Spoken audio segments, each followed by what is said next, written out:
of messes on a daily basis. So much so that it starts to become a fact of life. Parents are constantly cleaning up after the kids, whether it's laundry, spills, felt pen on the walls, or crayon on the table. As much as it is a part of life, dealing with the spills and stains can be tiring and frustrating for parents who just need a break. Children are often scolded for making messes because cleaning up just never seems to end. But when life deals you a difficult hand, sometimes those messes don't seem so bad. As Heather Duckworth was scrubbing at a mess her daughter made one day, she remembered how important it is to take messes as they come and find joy in them, even when you're in the middle of it. She remembered a time 14 years earlier when a stain on the floor that just infuriated her would come to bring her joy. It was a normal day in the Duckworth home, one full of sticky messes and stains from the 4 kids. Heather Duckworth was a typical mom, trying to deal with bedtimes and messes and the craziness that is life with toddlers. After trying to chase down a 4-year-old and 2-year-old triplets for bedtime, Heather was about ready to throw in the towel.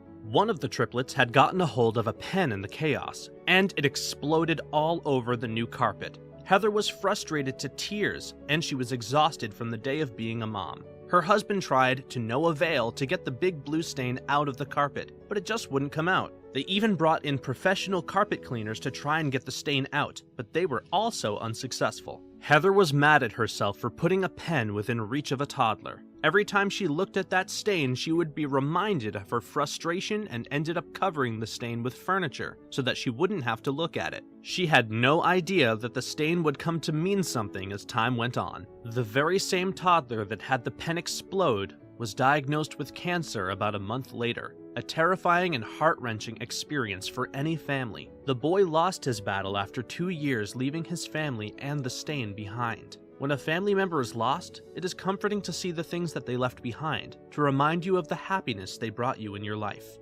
Heather states in a Facebook post that the stain now takes her breath away, and reminds her of her little boy. She would take countless stains and messes just to have her little boy back again. She urges other parents to find joy in life's annoyances. You never know when something so simple will bring happy memories back. So, the next time your little one makes a mess, or creates a stain on your new carpet, take a moment to remember Heather Duckworth, and give your little ones a big hug. Thank you for watching. Tap one of the 2 videos on the screen for another amazing story.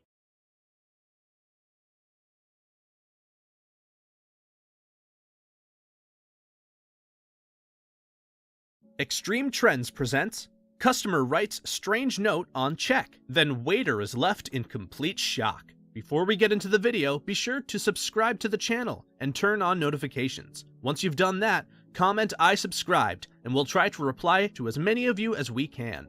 Some of you watching this video will know exactly what it's like working in the hospitality industry. The pressure put on you when you were the only one serving. The patrons waiting for you to be there. All eyes looking at you. Yes, you. It's like you are the most important person in the room, which of course, you are. Our video today is about one man's generosity, an act of generosity that will have you wondering why there are not more people who care, more people who think outside the borders of what is perceived as normality. Our hero in this story is mystery man Stephen Burr, a man that you will have an enormous amount of respect for by the time this video ends.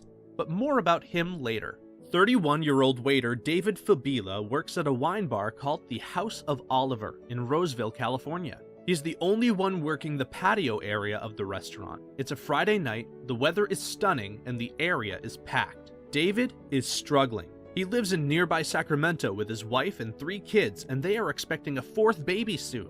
Life is hard, but David's vocabulary does not include the word quit. He is a worker and proud of it. The House of Oliver is David's second job. David's day job is as a bar porter at a casino. He had already worked all day and is feeling exhausted. The patio is full of expectant patrons, and the evening has only just begun. David is looking down the barrel of what is going to become one of the strangest evenings of his life. Now, David usually tends the bar, but tonight he had been asked to wait tables. He could see that it was going to be a big night, but when he asked for help, the management explained that they were short-staffed, and that he would have to look after the patio area by himself.